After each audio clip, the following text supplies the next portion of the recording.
Magandang araw po sa inyong lahat mga kapatid at sumainyo nawa ang kapayapaan. Welcome po ulit sa atin pong homilia at tayo po ngayon ay nasa ika-17 linggo ng karaniwang panahon. At sa ang linggong ito, tayo po ay hindi muna magbabasa mula kay San Marcos, ngunit ang gagamitin natin, iyon ang nakatala para po sa ating pagninilay ngayon sa araw na ito, ay ang Ebanghelyo mula kay San Juan. Masabi natin na si San Juan ay walang ulat tungkol sa pagganap ng unang Eucharistia nung sila nagkaroon ng huling hapunan. Ibig sabihin, katulad ng ibang mga nasumulat ng Ebanghelyo, isinalaysay nila kung paano ginanap ng Panginoon ang unang pagdiriwang ng Eucharistia nung sila'y nagkaroon ng huling hapunan.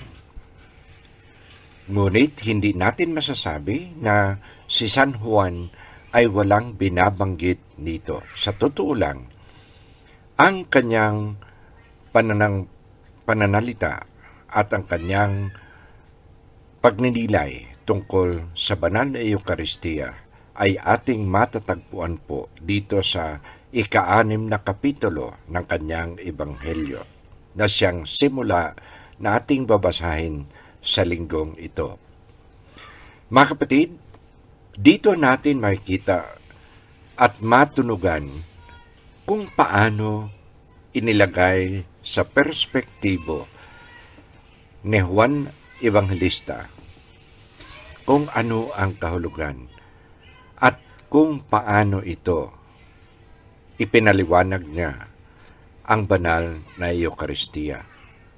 At dito po nagsisimula sa pagparami ng tinapay at iilang isda or the multiplication of bread and fish. Kung basahin natin ang Ebanghelyo, ito ay nagsisimula nung panahong iyon. Tumawid si Jesus sa ibayo ng lawa ng Galilea na tinatawag din lawa ng Tiberias. Sinundan siya ng napakaraming tao sapagkat nakita nila ang mga kababalaghang ginawa niya sa pagpapagaling sa mga may sakit. Umahon si Jesus sa burol kasama ang kanyang mga alagad at naupo roon. Malapit na noon ang pista ng Paskwa ng mga Hudyo. Tumanaw si Jesus at nakita niyang dumarating ang napakaraming tao. So mga kapatid, itigil muna natin dito at titingnan natin ang mga mahalagang pananalitang ginamit ni San Juan Evangelista. So mga kapatid, tumawid siya sa lawa ng Galilea. Ito po'y isang kahulugan na ang pagiging kasunod at sumusunod kay Kristo ay ang pagtawid. Maaring pagtawid mula sa lumang buhay patungo sa isang bagong buhay. Maaring pagtawid mula sa isang buhay na makasalanan patungo sa isang buhay na may kabanalan, o masasabi nating pagbabagong buhay. At alam nyo, katulad po ng nakaraan nating linggo, kahit saan man si Jesus naroon, ang mga tao ay sumusunod sa Kanya. Bakit? Dahil nga po siguro ang iba sa kanila ay may karamdaman at kailangan nilang pagalingin. Siguro ang iba sa kanila ay nagugulat at namamangha kay Kristo, kaya gusto nilang sundan kahit saan man siya naroon. At dito sa Ebanghelyong ito, makikita natin ang isa pang rason kung bakit tuwang-tuwa sila sa presensya ng Panginoon. Tandaan natin, ang mga taong ito, ang mga taong napapagod, nagugutom, at mga taong itinataboy ng iba. So kumbaga sabihin, Sa pagtawid ng ating Panginoong Hesus, sumusunod sila sa pagtawid, nangangahulugan na isang paglalakbay. Ang isa pang salita na dapat nating bantayan at titingnang mabuti ay ang salita ng ginamit na burol or mountain. Dahil po mahalaga ito pag ito'y binabanggit sa banal na kasulatan. Mga kapatid, para kay San Juan, itong detalyeng ito ay mahalaga. Dahil po sa burol ay nangyayari palagi ang isang mahalagang pagtatagpo ng langit at ng lupa o pagtatagpo ng Diyos at ng sangkatauhan. Matandaan po natin yung ginamit na salita, ang burol, na kung saan, kung matandaan po natin, umakyat si Moises sa bundok ng Sinai at doon tinanggap niya ang 10 kautusan. At kung maalala po natin, si Jesus ay umahon sa bundok ng Tabor at doon po siya ay nagbabagong anyo. At kung matandaan po natin, sa bundok ay pinapunta si propeta, ayon kay propeta Isaías, pinapunta si Abraham upang isakripisyo ang kanyang anak na si Isaac. So mga kapatid, mahalaga pag may binabanggit na salitang burol o bundok. Dahil nga po, ito ay isang pagtatagpo o may isang importanteng pangyayari dahil ang Diyos ay bababa at ang tao ay aakyat. Ang isa pang salitang napapansin po natin dito ay ang mga alagad ay naupo at nakikinig sa ating Panginoon. Sa totoo lang, the word disciples means learners. Kaya po, kung napapansin po natin, ang lahat ng ito ay nagaganap tuwing tayo po ay nagdiriwang ng banal na Eucharistia. Kung napapansin po natin, iba't iba mga tao ay pumapasok sa simbahan kahit hindi magkakakilala, kahit ibang kalagayan sa kanilang pamumuhay, at iba't iba ang mga profesyon. Ibig sabihin, ang mga tao ay nagkakatipon dahil kay Kristo at dahil sa banal na Eucharistia. At kung napapansin po natin, yan din ang ating ginagawa. Pagpasok natin sa simbahan, pagkatapos masimulan ang banal na misa, tayo po ay naupo at makinig sa binabasa ng salita ng Diyos na binabasa ng mga lektor at makinig tayo sa Ebanghelyo at ganoon din po sa homilya. Mga kapatid, ang pagdiriwang ng banal na Eucharistia ay ang pagsasabuhay na naganap nung ang ating Panginoong Hesus ay tumawid sa lawa ng Tiberias na sinundan ng mga tao at umahon siya sa burol upang magturo ng mga maraming bagay. Sa mga kapatid, sa Ebanghelyo ding ito ay ating matagpuan na ang ating Panginoong Hesus ay nagtanong kay Felipe kung meron ba silang dalang pagkain.